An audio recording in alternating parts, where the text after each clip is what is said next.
I've always appreciated the AE department's curriculum. I'm Nala Robinson. I currently work for Bizzuto Construction as an office engineer, and I graduated in 2020. So when I actually first joined Bizzuto, I had interned previously, so I was kind of familiar with what my full-time job would be. But I got thrown right into the job. It was insanely a great start. I had a great project team who helped me along the way, and I currently work with mainly RFIs, submittals, the material tracking log, and just coordinating between the trades to make sure that the schedule keeps flowing. We keep installing and we're resolving all of the problems as we go.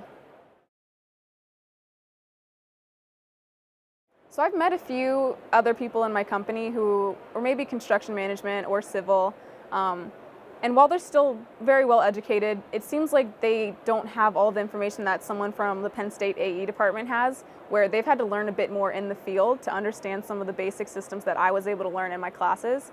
Or, for example, also like software. So I took a few P6 classes at Penn State, and so now when I look at the schedule, I know what I'm looking at. I understand how the activities are linked, whereas someone who was in like a construction management course from another company or another university, they had to learn that for the first time, and it's a little bit of a learning curve for them.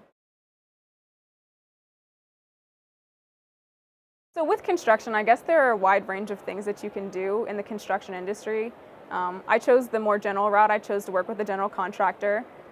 It felt more so where I felt I would fit in the best. I really like being on an actual construction site. So I'm in a trailer working as an office engineer, and I have the option to go in different routes. And that's why I like construction, is because I can either choose to be a superintendent, a project manager, or I can choose to do pre-con and estimating as well. And so I like that I had multiple options in case I changed my mind in the future. So for students who are thinking about joining AE, I would say it's just a great major in general, because there's so many options that you can choose within the department. So when I first joined, I thought once you chose architectural engineering, you're done. That's all the decisions that you have to make. And I realized you can choose between structural, mechanical, electrical, construction, and there are so many different ways that you can apply that job in your future. But with these fields, you actually have a very dedicated career path that if you choose to go with it, you can, or you can vary it and choose other options as well. Honestly, everything you learn applies to quite a few different jobs out there. So it's a good head start.